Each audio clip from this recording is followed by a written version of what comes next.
आज के इस वीडियो के अंतर्गत हम क्लास 9th के लिए विषय विज्ञान का सेट सी कंप्लीट करेंगे। इसके पहले मैं आपको इस तरह के इसके 2 पेपर बता चुकी हूँ, सेट ए और बी। इसके बाद में हम सेट डी देखेंगे। इस तरह के आपको देखिए हर एक सब्जेक्ट के 4 सेट पेपर दिए जाएंगे आपकी वार्षिक परीक्षा की तैयारी के लिए। तो जितनी जल्दी हो सके आपको उतनी जल्दी इन पेपरों को अच्छे से कंप्लीट करना है।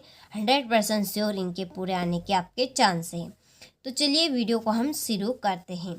तो देखिए पहला है कि तापमान का एसआई मात्रक है। तो तापमान का एसआई मात्रक क्या है आपका? केल्विन है। दूसरा है सोडियम का रासायनिक प्रतीक है। तो सोडियम का रासायनिक प्रतीक क्या है? Na। तीसरा है अमोनियम सल्फेट का सूत्र है। अमोनियम सल्फेट का सूत्र है NH4 2SO4। फिर एसआई पद्धति में भार का मात्रक होता है। तो एसआई पद्धति में भार का मात्रक होता है आपका न्यूटन। रंध्र पाए जाते हैं। तो रंध्र कहाँ पे पाए जाते हैं? पत्ती की सतह पर। चमगादड़ द्वारा उत्पन्न तरंग होती है। तो चमगादड़ द्वारा उत्पन्न तरंग कौन सी है? पराध्वनि। ठीक है, चलिए तो यदि आपने स्क्रीनशॉट नहीं लिया हो तो स्क्रीनशॉट आप ले लीजिए यहाँ से। इसके बाद में देखिए कि रिक्त स्थानों की पूर्ति कीजिए। पहला है कि सभी कोशिकाओं के चारों ओर डेडेडेस पाई जाती है। क्या? कोशिका झिल्ली। दूसरा है सोडियम का परमाणु क्रमांक डेडेडेस होता है कितना? 11। ध्वनि किसी द्रवात्मक माध्यम में डेडेडेस तरंगों के रूप में संचलित होती है। तो इसका आंसर रहेगा आपका सोडियम लिक्विड गैस। और चौथा है गति का नियम सर्वप्रथम डेडेडेस ने दिया था। किसने? न्यूटन ने। वाष्पीकरण डेडेडेस उत्पन्न होती है। किससे उत्पन्न होती है? शीतलता से। पदार्थ डेडेडेस अवस्थाओं में पाया जाता है। कितनी? 3 अवस्थाओं में। तो चलिए स्क्रीनशॉट आप ले लीजिए यहाँ से। इसके बाद में हमारा अगला प्रश्न है कि सही जोड़ी लिखिए। पहले तरल संयोजी ऊतक, इसकी जोड़ी रहेगी आपकी रक्त। त्वरण का मात्रक, त्वरण का मात्रक क्या है आपका? मीटर सेकेंड घात -2।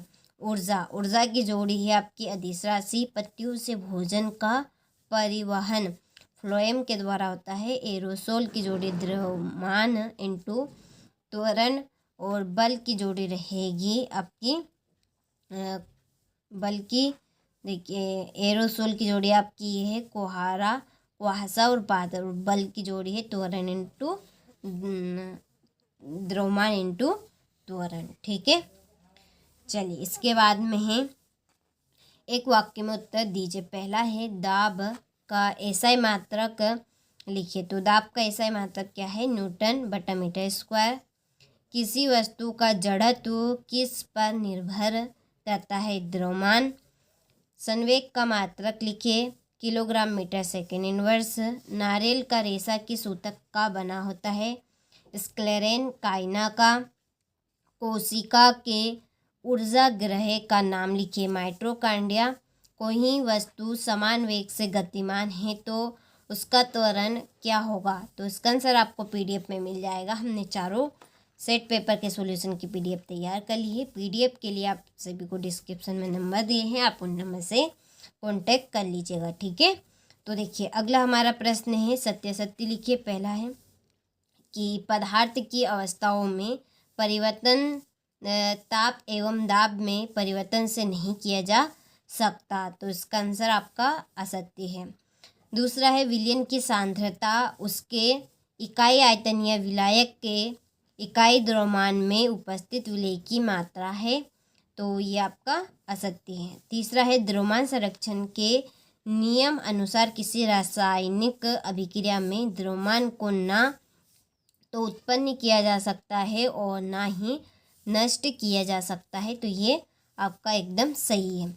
चौथा है किसी भी स्रोत से प्राप्त होने वाले किसी एक पदार्थ के अभिलक्षणिक गुण असमान होंगे। तो ये आपका सत्य है। पांचवा वास्तविक अवस्था में शून्य संतुलित बल प्राप्त करना कठिन है। तो ये आपका असत्य है। कतला सबसे तेज वृद्धि करने वाली मछली है, तो इसका आंसर आपका सत्य रहेगा। ठीक है, चलिए तो स्क्रीनशॉट आप अच्छे से ले लीजिए यहाँ से। इसके बाद में हमारा अगला प्रश्न है कि संलयन की प्रस्तुत ऊष्मा क्या है। फिर ये संतृप्त विलयन की उदाहरण सहित व्याख्या कीजिए। निलंबन के कोई दो गुणधर्म लिखिए।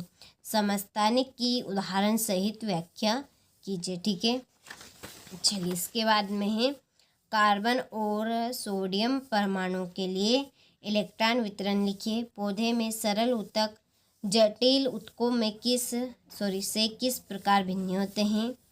फ्लोएम के संगठन अवयव कौन कौन से हैं, उनके नाम लिखिए। एक समान वृत्ति गति के उदाहरण दीजिए। जड़त्व से आप क्या समझते हैं। और क्रिकेटर बाल को कैच करते समय अपने हाथ को पीछे खींचता है, क्यों। द्रव्यमान एवं भार में कोई दो अंतर लिखिए। पानी की सतह पर रखने से कोई वस्तु क्यों तैरती अथवा डूबती, स्पष्ट कीजिए। पादप एवं जंतु कोशिका में कोई तीन अंतर लिखिए। ऊर्जा संरक्षण नियम उदाहरण सहित समझाइए। और मत्स्य संवर्धन के दो गुण और दो दोष बताइए। ठीक है, चलिए फिर अगला प्रश्न कि यदि कार्बन परमाणुओं के एक मोल का द्रव्यमान 12 ग्राम है, तो कार्बन के एक परमाणु का द्रव्यमान क्या होगा। ये आपका 22वां प्रश्न और ये है आपका 23वां। ध्वनि भूम से क्या तात्पर्य है। ध्वनि भूम के क्या परिणाम है। ठीक है, चलिए तो स्क्रीनशॉट आप अच्छे से ले लीजिए। तो सभी प्रश्नों का देखिए आपने स्क्रीनशॉट अच्छे से ले लिया होगा। तो ये था आपका वार्षिक परीक्षा के लिए विज्ञान का सेट सी। हमने 2 पेपर आपको बता चुके हैं। आपने नहीं देख लिए तो आप चैनल पर जाकर देख लीजिएगा। अब हम देखेंगे इसका सेट डी। मिलते हैं आपसे अगले वीडियो में।